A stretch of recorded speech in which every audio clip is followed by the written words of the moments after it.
Hello and welcome to my YouTube video. This is about my Skaldsong tools and Skaldsong. If you don't know, Skaldsong is a game on Steam. It's basically like an AI-powered tabletop role-playing game because I don't have friends to play role-playing games with, so I use this.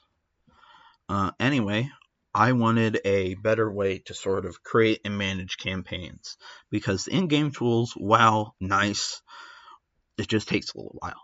So I made 3 tools so far. I do have a plan to make a 4th tool called Campaign Refiner, which is just like the editor, but it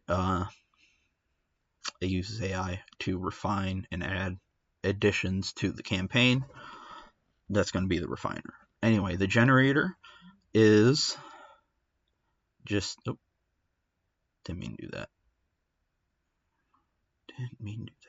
Anyway, the generator is the tool that generates campaigns, because when you actually look at one of these campaigns for the game, right here I have Superheroes, which is just the name I gave the folder for Clash of the Supers by Katniss. Links right here. I will also put a link in the description of the video for it, just so I'm citing my sources. Anyway, the extractor, well, I guess the generator. Well, we'll go into the extractor first. Well, anyways, the extractor is just as it says.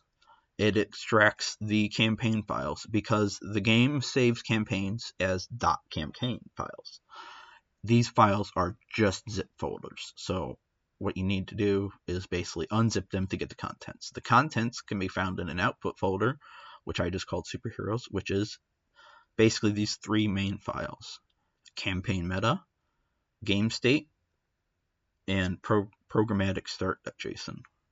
So these 3 files are effectively the bread and butter for every campaign.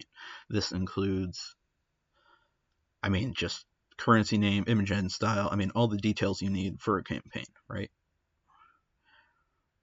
So what I did was I developed these tools to help with that. So the extractor is just there, so you can, let's say you find a campaign you like, but you want to add more to it, or you want to edit some small things, but you don't want to open up the game. You can extract it with the campaign extractor, and then you can use the editor, which I will show.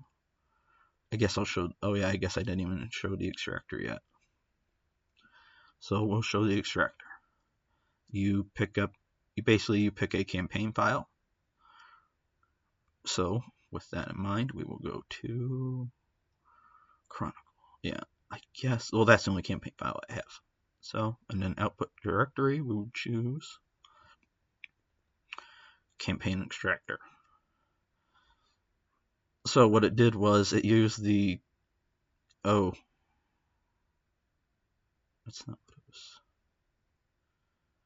Shit.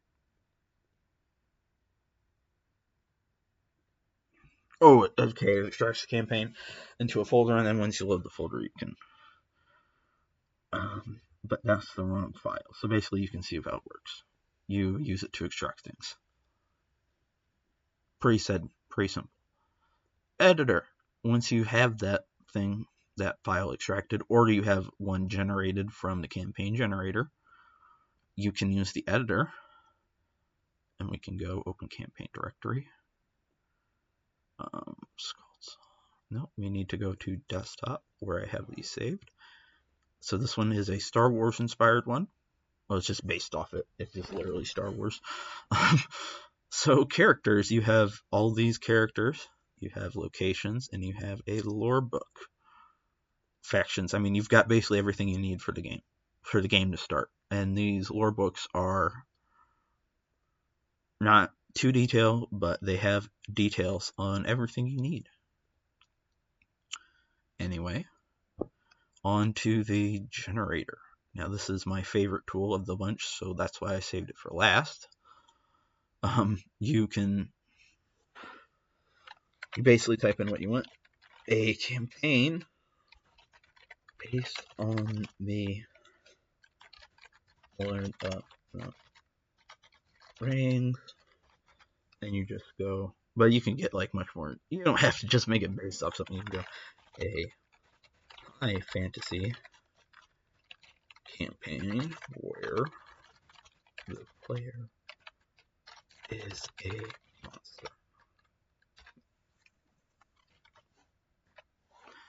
So you can go, and then you gotta add in a key, so I will pause the. Alrighty, key is added.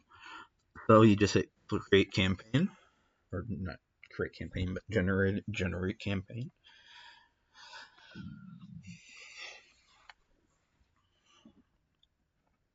So this uses, you can actually use whatever model you want. That's why I set it to use open router.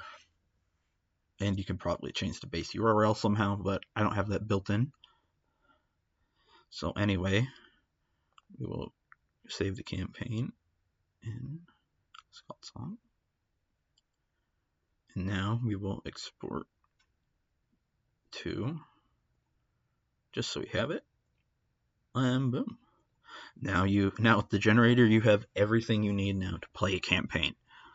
That is, I think that's pretty awesome. Just because it doesn't generate, well, it doesn't generate any images, but I don't really use the image generation unless I use it per character, because in game it each image costs something. I don't auto generate images. I use it on a per character per item basis, because I don't need pictures for everything. I just want pictures for what I need to visualize. So if you liked the video, leave a like, comment on how I can improve these tools or any tools I can add, and thank you so much.